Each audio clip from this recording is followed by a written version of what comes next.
I would go through a heart attack again with a smile on my face and go through a panic attack. Hello and welcome to another interview. I am here at the WeQ Hotel in Houston and I'm here joined by Paul Abbey. Thank you for doing this, Paul. Thanks for asking me. So let's go straight into first. How did you get into magic? And then we'll go into the subject that we want to talk about. Oh, crikey. Typical thing, magic set bought for me by my mother when I was about 7. Okay. I was influenced by David Nixon, that was my era, and then Doug Henning, who really inspired me, and Mark Wilson and Bill Bixby, because Bill Bixby was in a series called The Magician, which really, really kind of got me hooked. And then you've always been doing magic since then, or did you have another job?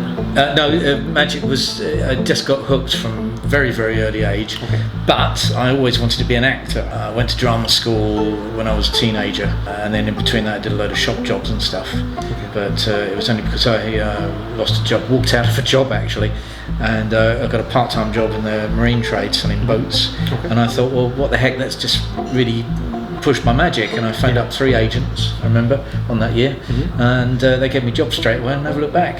Wow. Yeah. Excellent. It was back in the 80s. Yeah, and I think magic was good because there was not a lot of magicians also out there, so it was quite a niche thing. Absolutely. One of the first people I worked with professionally was Kevin Ray, who's no longer with us, bless him.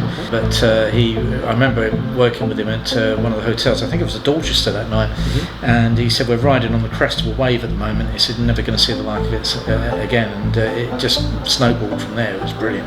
Great times, great times. Wow. So we're here to talk about a certain subject, which is, would I be correct by saying is it's part of mental health? Yeah, it's CPTSD, and I'm actually quite shocked at even some people in mental health who don't actually understand what the lettering stands for, but it's complex post-traumatic stress disorder. As a result of a life crisis I had some years back, just went through a really, really rough time, as I found out many other professionals have in the business over the last few years with the recession, austerity and the way it's affected everybody. But my CPTSD goes way back to when I was a child, because I've had some near misses. I've nearly died 3 times. So I had a heart attack when I was 27. 27? Yeah, I had peritonitis when I was 9, so I was blue lighted hospital then. Nearly drowned. Oh, and I had a motorcycle accident where I just missed my head. So these traumatic incidents mess up with the brain. I don't really know what exactly this is. So the best way to describe it is if you're a soldier and you come back from conflict and you've had a particular horrible incident, it might have been losing a limb or being an explosion or whatever, you get what they used to call shell shock or PTSD, as post-traumatic stress disorder, as it is. But the C bit is complex because it's usually a bit like Chinese water torture. It's a little bits, one thing after the other, after the other, after the other, and it builds up, and it just gets to a point where you only need one more thing. And as it happened to me just a few years ago, it was multiple things. I mean, nothing that anybody doesn't go through in their lives, but not all at once. So lost my home, marriage split, father died, and I became very, very ill all at once in the space of about a year. And it's too much, and then you pop a fuse.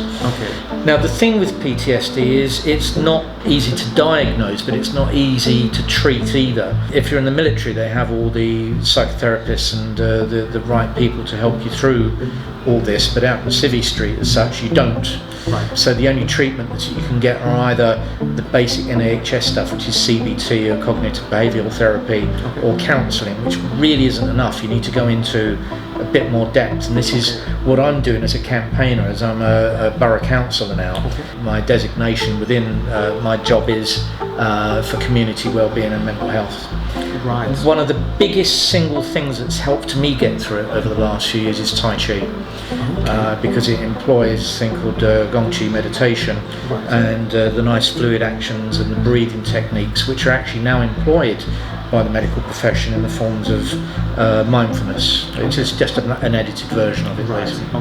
So if someone is watching this right now, they don't know they have this. How would they know they have it? Oh, there's lots of things that that manifest themselves, and they can creep up on you. Thank you for that. That's a very important question. One of the things is nightmares, sweats.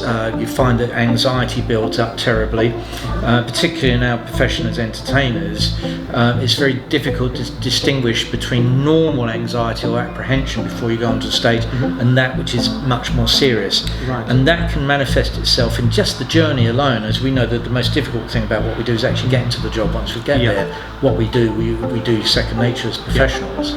But there's lots of other things that manifest themselves, and it takes a professional to see that. And quite often you get a thing called the trigger, which is the thing that sets all this off, and that is the thing that a specialised PTSD therapist or psychotherapist or particular counsellor that's trained in that can see. The best advice is, once you know you have something like this, go for a checkup and then let the professionals deal with it. Or is there something like you said, the Tai Chi thing could be quite Yes, I teach it at a wellbeing centre in Aldershot with a colleague of mine who does a different style of Tai Chi, but it helped us through difficult times, and we're actually employed there to teach this to people. Right. And 99% of the time people come out and they go, wow, didn't know this existed, and it's really, really helped us. Because it helps you focus, it helps stop the panic attacks. A panic attack, by the way, which you can get from PTSD or stress or anxiety, is really, really quite horrific. Anybody who's ever been through that, I've been through this a couple of times, you think you're having a heart attack. Now, I've had a heart attack. By the way, my heart attack was caused by a sports injury. It wasn't anything to do with health, it was pure fluke. But I would go through a heart attack again with a smile on my face and go through a panic attack. It is absolutely dreadful. Wow. Your breathing changes, you feel you can't breathe, you feel your head's going to explode, you feel your eyes are going to pop out your head. It's awful. Wow. So in Tai Chi you learn how to control that and just settle that down. Right. With the breathing technique. That's very interesting. I'll put all your links in the description. Right. So where could they see you, basically? Or follow you? If they want to follow me, I've got my own Tai Chi page, which is Fuji Tai Chi on Facebook at the moment. I'll leave that link in the description of this video below, so they can check it out. Okay, and then people can write to me if they want, and I can give them advice and where to go. The thing is, if you go to a GP, if you get the wrong GP, they're not quite very, very knowledgeable on this, and they can point you to the wrong direction. But if a good GP is there, they will point you to local places, usually Christian or charitable organisations that have therapists there that are very knowledgeable on this, and they will guide you. And that's all I would do, is I would just guide people to the right direction and make sure they're getting the right help. Okay, well, excellent. Well, thank you for this video. I think it's very educational. I think it could help someone out there, and that's the whole point of this channel. Even though it's a magic channel, I think listening to something like this could be really helpful. And the whole point really is this channel to help you with anything, not just magic, but just everything around it and life as we know it. So thank you for this once again. You're very welcome. Thanks for asking me. You're welcome. So thank you for watching this video, and if you did, give us a little like and maybe a comment, and I'll see you in 2 days. Thank you. Bye. Cheers.